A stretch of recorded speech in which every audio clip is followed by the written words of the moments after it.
Well, good afternoon and welcome once again to Ed's Orchids. I'm back in the greenhouse now, and I thought today we'd talk about Cattleyas and have a look at some and talk about the cultivation and feeding and stuff like that and the light that it needs. So we'll do that in a minute. But first, I'd just like to show you this bloom. It's the first bloom I've had since last summer, and it's annoyed cymbidium. And can't name it. It's marked a little bit in places there, but I rather like it, so I thought I'd just show it to you. And while we're on the subject of cymbidiums, here's another one coming into bloom. So that should be very nice. But let's get back to the Cattleyas. Well, before I start, I've got an apology to make to Mr. Cattley, who is a descendant of William Cattley, who first grew the Cattleyas and bred from them in the 1820s, I think it was. So my apologies for calling them Cattleya when they should be Cattleya. And I'll try and stick to that, but old habits die hard. But I'll do my best to pronounce it correctly. Well, what we're looking at here is a Gulf green, and as you know, in summer it's the growing time, and they'll need feeding, because they need feeding often because they'll be in full growth. As far as feeding goes, if I were using a commercial feeder, I would use sort of half strength on every feed, and then on the fourth feed, as it will, just flush it. So you do it 3 times and then flush it. That's what I would do in summer. Now in winter, they don't need as much food because they're not growing. But then I feed them sort of once per month. That's all it needs. And I think if mixing your own fertilizer, you know, with calcium nitrate, Epsom salts, liquid seaweed, nutrients and stuff like that, I would use it no more than 80 parts per million and feed once a month in the winter time. In the summertime, yeah, I would do it once every 2 weeks at 180, and then flush every other time. You see, orchids will grow without any feed, but they grow better with feed. Now, as you probably know, to grow well, Cattleyas need good light. They will tolerate some sunshine, but they do like it shaded.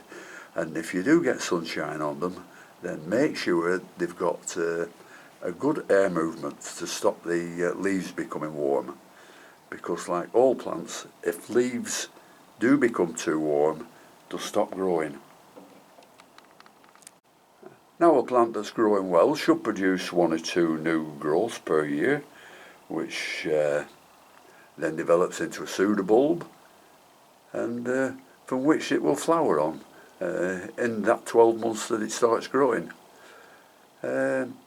When you see the sheath coming out of the top when it's getting ready to flower, and the bulb developing on the inside, then I would wait until the bulb is sort of half size of the sheath, and then I would snip the top of the sheath off to make it easier for the bulb to develop, which it'll develop a lot quicker by doing this, and it will also stop the buds probably rotting or being pitted by causing some by reducing the moisture that might be in the sheath. I hope that makes sense to everybody. I do get mixed up with my words occasionally, but that's just me. Now, once flowered from the pseudobulb, it'll not flower again from there, but the old pseudobulb will supply a fair amount of nutrients to the new growth. And what I've learned over the years, if the new growth starts showing signs of blackening, you know, the little black tips on the new growth you get on Cattleyas, I think that's a shortage of calcium, because the nutrients that the old pseudobulbs are supplying to the new growths, it cannot supply it with calcium, because calcium is immobile. So it'll supply it with other things, but it can't supply it with calcium. So you have to make sure that if you're feeding, there's a fair amount of calcium in to stop all this blackening of the new growths. Now I don't think there's much I can tell you about the growth of Cattleyas now, so we'll just have a look at what I've got. I know I brought them out of the house into the greenhouse, and the roots are telling me that they are a little bit different. Right, taking a change in the environment. They're shriveling a little bit. The new growth is not appearing on the end of some of them. Little tips of the roots have withered, but there's still a fair amount of growth there. So they're due for being watered today, these anyhow, so I'll do them after I finish this video. And I'm just going to water them with a touch of calcium nitrate. Now I've got to put this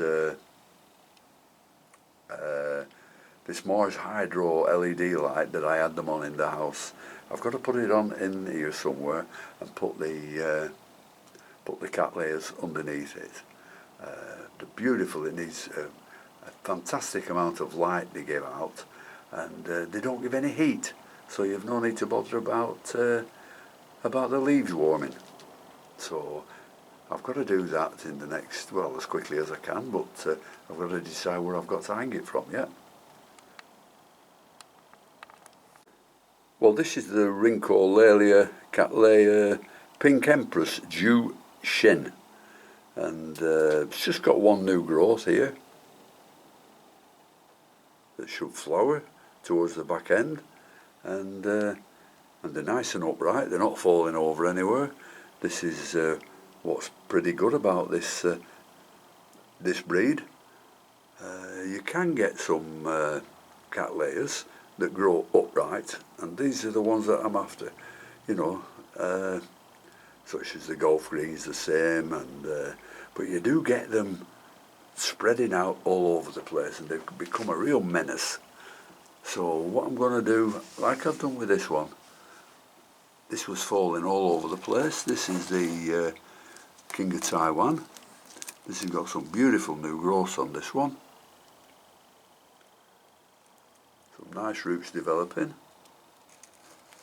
Nice new growth there. Going a little bit reddish, which I think is a good sign. Nice growth here, but the root tips have stopped growing, so the sooner I get that light over them, the better.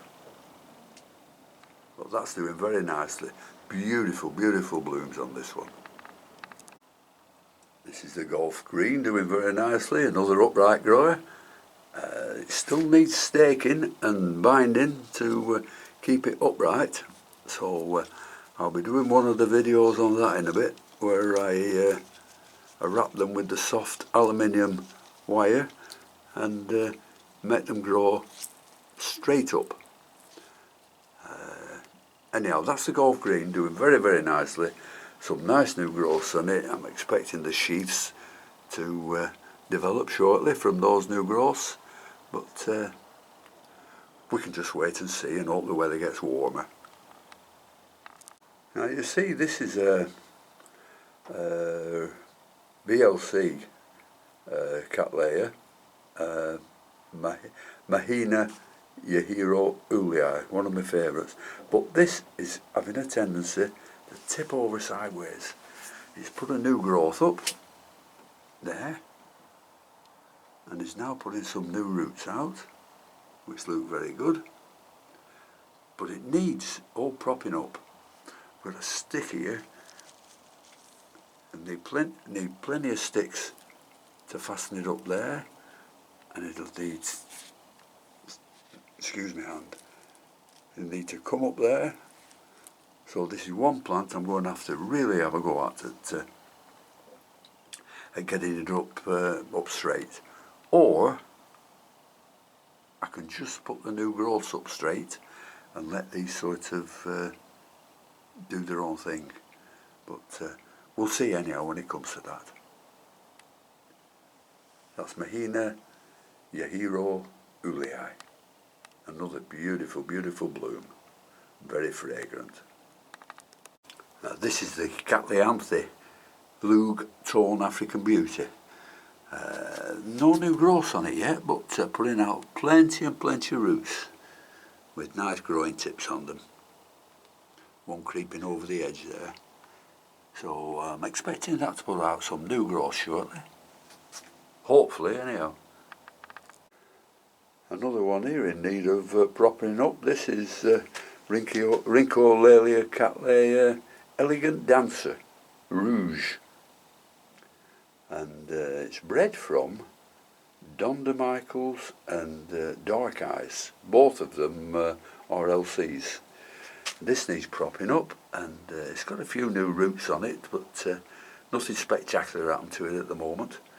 So we'll have a good look at that, and it probably in a bit of a sleeping period, but once the weather warms up and the light comes a little stronger, it'll show a bit of growth.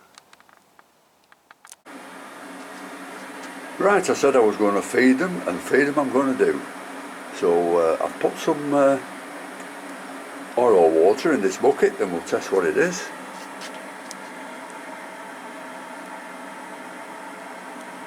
It'd be better if I switched it on. That's it.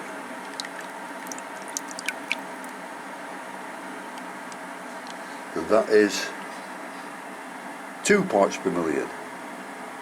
So what I'm going to put in this is a little bit of calcium nitrate, a bit of Epsom salts, and some seaweed extract. But I'll show you how much I put in. As you can hear is the kettle boiling for some hot water. So I can warm the water up around about 23 degrees, something like that, 23, 24, 25, doesn't matter. But I don't like feeding with cold water. Right, we've got some calcium nitrate here, and I'm not going to give it much. I'm only going to put that mix in, which is about 1/5 of the spoonful. Going to put it in there and melt it with some hot water.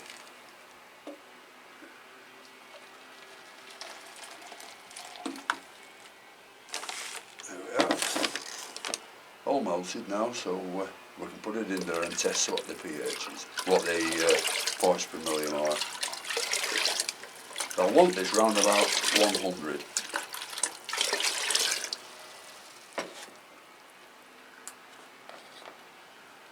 Now, where's that up the machine? Oh, it's here. Right.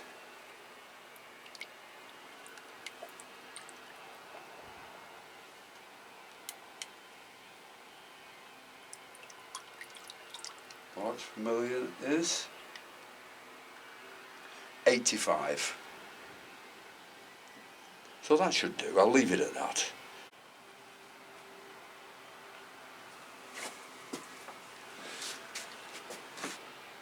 Now, as you probably know, you need 3 times more calcium than you do Epsom salt. So I'll put a little bit in at a time.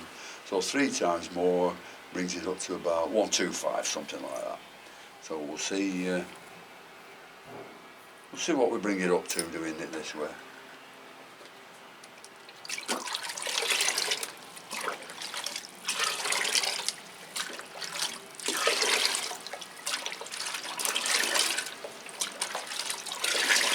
Give it a good mix and test it again.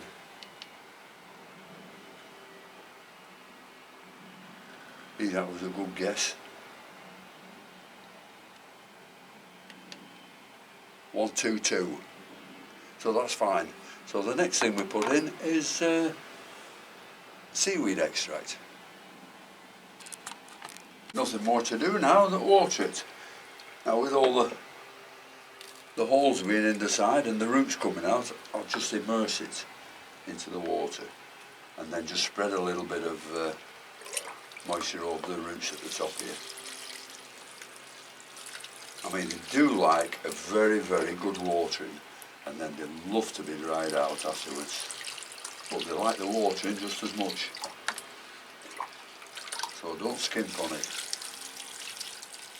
And make sure that, I see the roots are now going green, which means that they're taking water up through the velamin.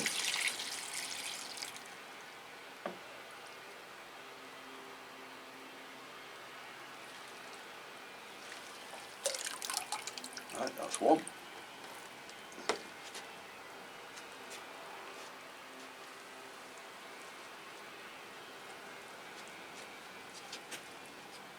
Dip it in again.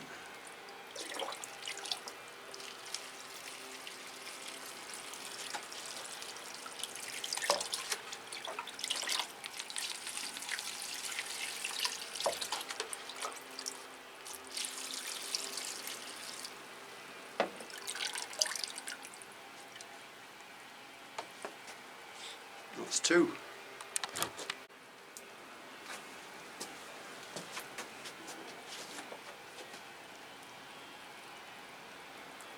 This is the golf green.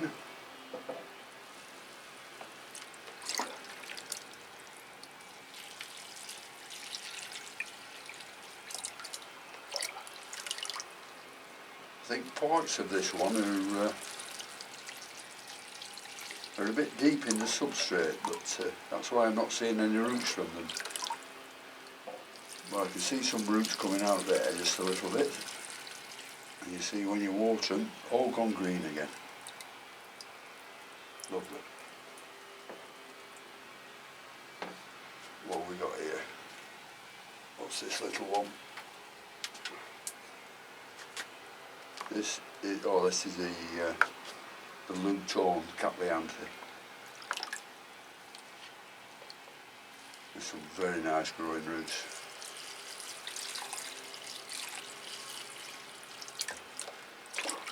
And yeah, you don't want me to, or you don't want to watch me doing all these, because when you've done one, they're all the same. So I just water them till I get all the roots green. So that's about all for today. So thank you very much for watching, and until next time, I'll see you all later.